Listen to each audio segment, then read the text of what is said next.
Hey there, UTB CJ Holmes here. First of all, I want to express my sincere thanks to every veteran, everyone who's put on a uniform and served our country in its defense, especially those of you veterans who stuck it out. God bless each and every one of you. I appreciate and thank you for your service. All right, so what's on the workbench today? Today I'm working on my JAWA Model 890 two-valve speedway engine from the mid-1970s. I picked up most of the parts from junkyards and did my best to restore them. My goal is to make a runner out of this engine, not a racer.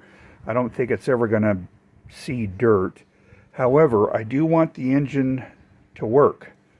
So, I took the flywheels that I had. They were separated. There was no connecting rod. So I took them to Bill Cody, who installed a new connecting rod, new bearings, and so now I'm going from there. I'm going to install the cages and main bearings, and we'll see how it goes. Now, when I received the casings and flywheels, there were 3 shims. Bill Cody says I need to have 25 thousandths clearance, side-to-side clearance. I'm going to use the shims that came with it. There were 2 that were on the timing side. This is the timing side. It has the small left-handed thread connector there. And that'll hold the pinion gear. So I'm using castor racing oil, to lubricate this as I install the cage. Each cage holds 20 1/4 by 1/2 inch roller pins.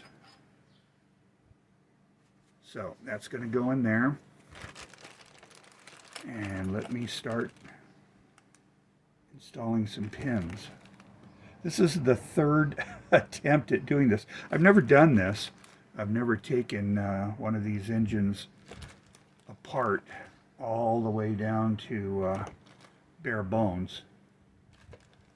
So I'm rapidly learning how these things work. It's a very simple engine, practically bulletproof. The two-valve JAWAs came out in the late 1950s, and once they hit the track, they almost immediately superseded the JAP as the preferred engine of professional riders. The JAP lasted several more years, a couple decades actually. That's an awesome engine, my favorite. But for about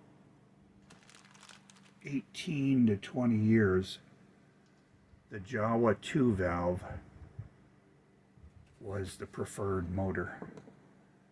Czechoslovakian.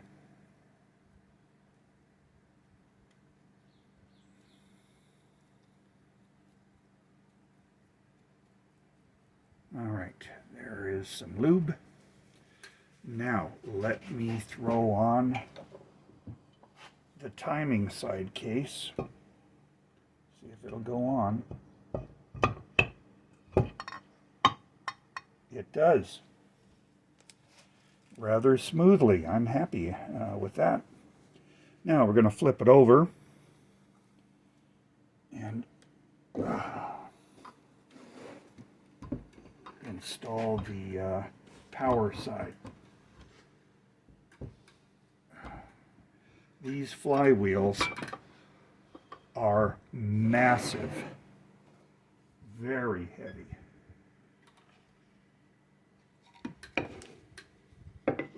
So I'm going to put these on because the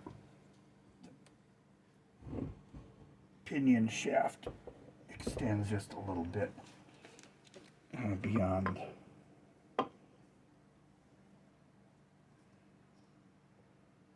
Oh, that's smooth as silk. So, I'm happy with that. Apply some more lube. I had to do a lot of basically hand tool machining work to get these cases to fit properly. I talked to Bill Cody. He said, oh yeah, just they'll go on with a light tap of a rubber mallet. There was no way these were going to mate with a few light taps of a rubber mallet. So I used a file, and there's a little lip here. And carefully but thoroughly filed this down so that the cases would finally fit with light tapping. Cody also said don't use any sealant on the cases when you install it. At least that's what I think he said. So we'll see what happens. I'll probably be tearing this down again after I get everything installed on it. I have the cylinder head at Cody's. He's going to give me an estimate on how much it'll cost to rebuild that. So what I'll be doing is basically completing the bottom end. And once I get the head in, then we'll install that. All right, so there's cage number 2 on the power side, the drive side. The chain, primary chain, goes on this side.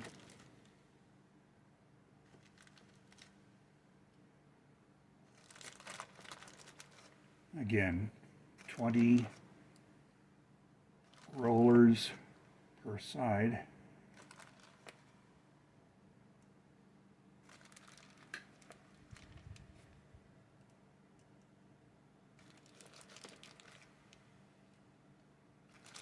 I also had to do a lot of work on the, did I get them all? Yeah.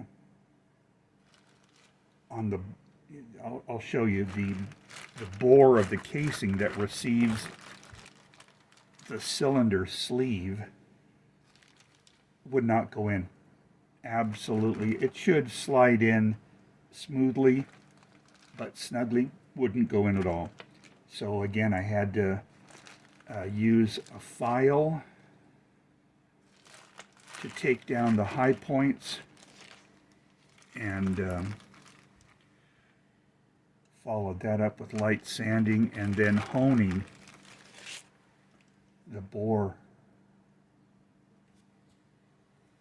to get things to fit. I'll show that to you later. Alrighty.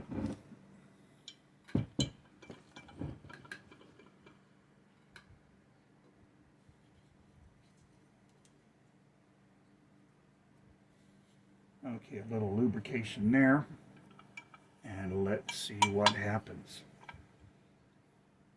What's going on? And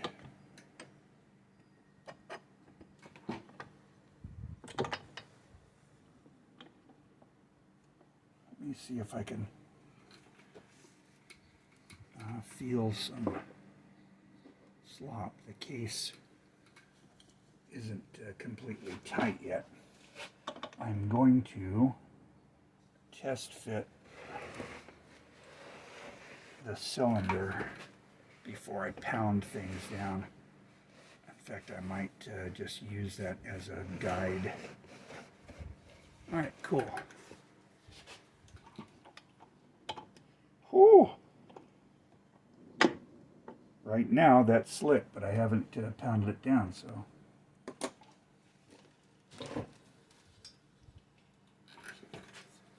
I need to take my cylinder and use use that as a guide. Okay, now, rubber mallet time.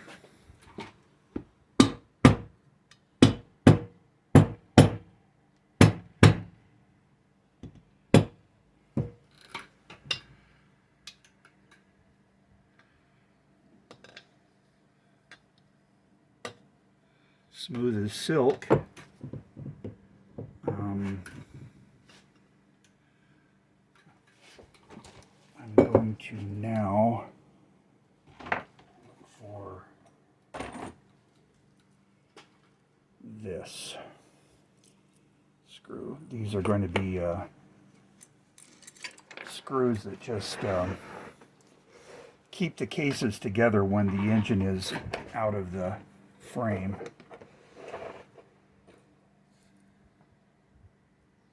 Let's go ahead and put them this way.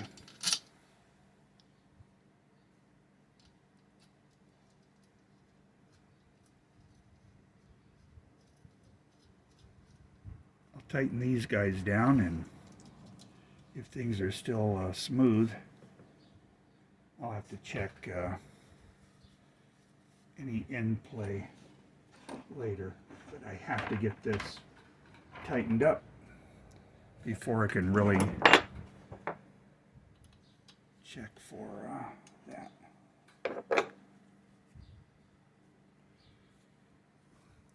I do some cleanup with steel wool, and the trouble with that is anything that's steel tends to get magnetized, and the steel wool sticks to it, so I have to be real careful not to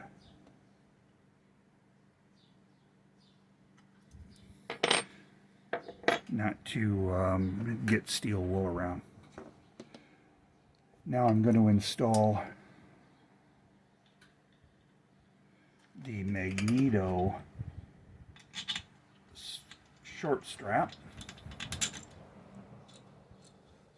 because I want to use this screw as another case tightener and placeholder.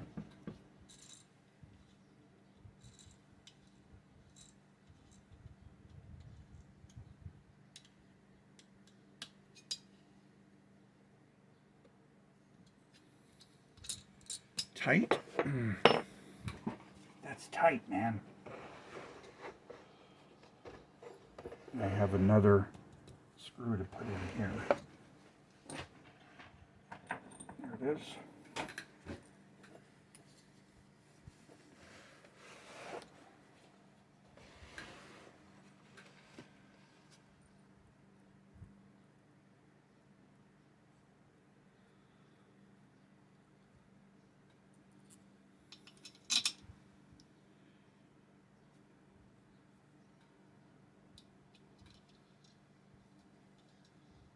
I still need to put together some type of gauge to measure the end play, but we'll get to that. If this is smoothly turning right now, that's good enough for me. I'm a long way from running this thing, so I'm not really concerned about tolerances once it heats up. Again, I very likely will be pulling everything apart later.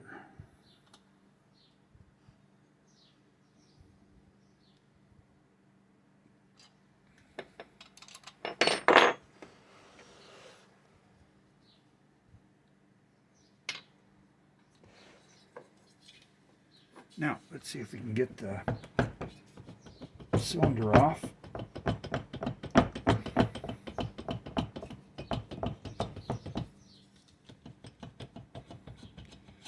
I can indeed.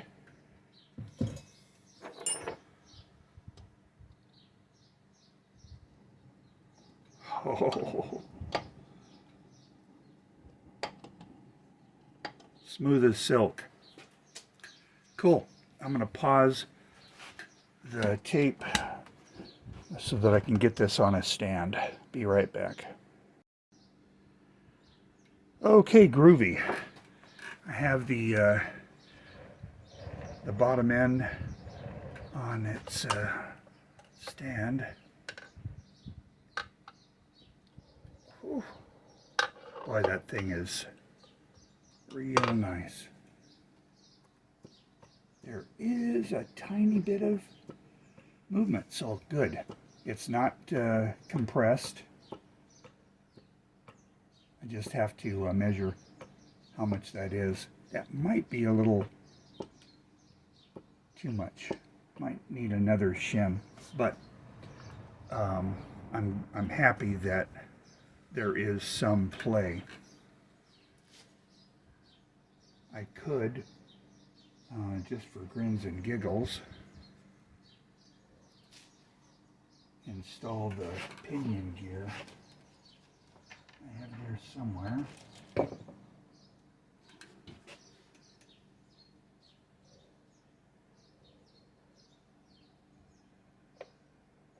That's the nut. Where's the gear? Stand by one. I'll see you on the other side while I look for my pinion gear. Found it. It was in the bag with the cams.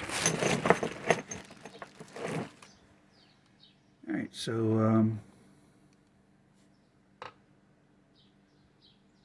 the pinion only goes in one way.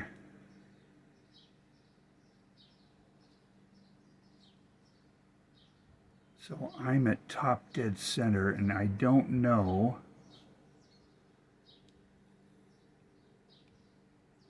I don't see any. I'm looking for a mark, and I'm not seeing anything. That might be it. Don't know if you can see that. That might be it. I don't know. When it comes time to time it, we'll see what I need to do. But here's the bottom line. There's top dead center there. Left-handed thread.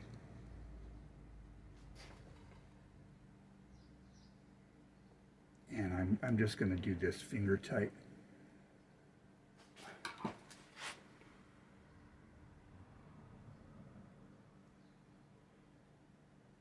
Awesome. Unfortunately, I need a couple of bushings. See these bronze or brass bushings? They install here, and then I've got a center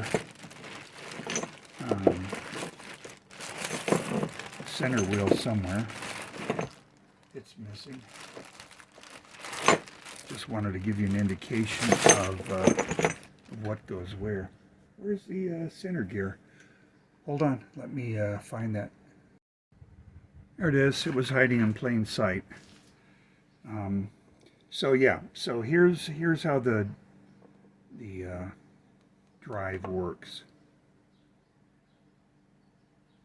Okay, so you've got the pinion on the crankshaft. Now I noticed that the center gear has no marker either. That's all right. But there's the bottom line. The pinion drives a center gear, and the center gear drives the intake and exhaust cams, and the exhaust cam drives the magneto gear. Alright, so there's the configuration. Now, if there's someone who happens to be watching this who knows how these line up, please let me know. In the meantime, I can probably find out from Bill Cody. Okay, I don't know where I left off. We're doing some business in the garage. But here's the cover plate for the cams and such. This shaft drives the oil pump. There's a shaft that mates with this slot, and the oil pump is driven by that. Boy, that really does feel good. I'm real happy with that.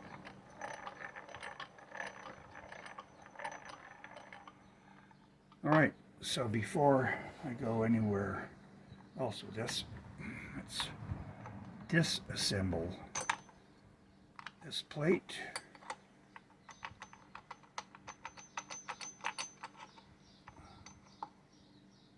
There's the center gear. The exhaust and intake valves are the same. They're interchangeable. I've got two sets of them. One has kind of a flattened surface. It's machined flat. It's not just a dead spot. Anyway, that is that. Now, I'm going to install the tappets. Let me be real careful. Now that I have a successful install, be careful that something doesn't fall down in there. So now tappets and the tappet guides. So, these go in here. That's the tappet guide. Requires a special tool to install it. I don't have that. It's like a big nut with 6 pins in it, but I did improvise one that'll work. I'll just do one of these and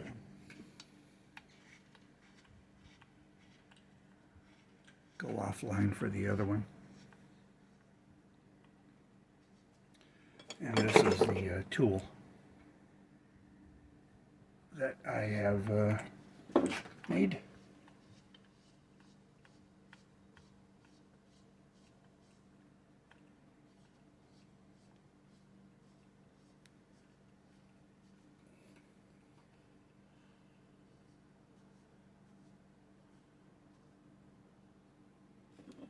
Cool.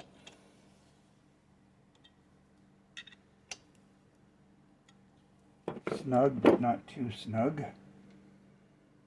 Here's a retaining screw.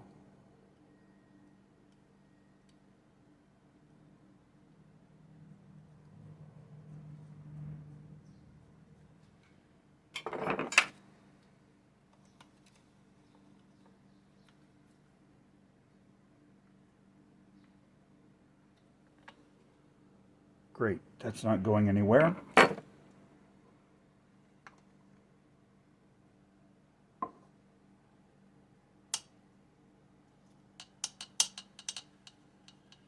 Awesome.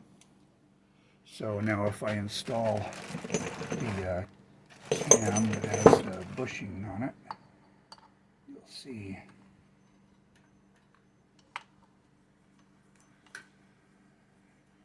that tappet going up and down there. And that'll drive a push rod. And notice, I don't know if you can see, but close up, the tappet spins as it's going up and down. That helps to maintain smooth surface and keeps it from going up and down on one place, and then you have high and low spots that can lock things up. All right, I'm going to cut this right now and install this and see you on the other side. So I'm installing the intake, tappet, and guide. See you on the other side. Okay, so I've installed both Tappet guides and Tappets. We have the Conrod flywheel working in there. Very smooth. Couldn't be happier. It really is smooth. Alright, so the next video will be installing the cylinder, installing the piston rings, installing the piston, and we'll go from there. So thanks for watching. Have a nice day.